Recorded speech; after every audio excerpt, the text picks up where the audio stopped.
March 9th, National Day of Unplugging. Today is probably one of my most favorite days of the year. Today's the day you get to go find some random cable and unplug it.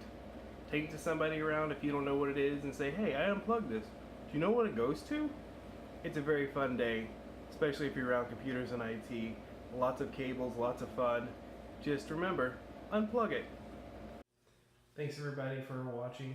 If you would please click the like and subscribe button so that I can keep bringing you these new and wonderful videos of how to properly celebrate the days.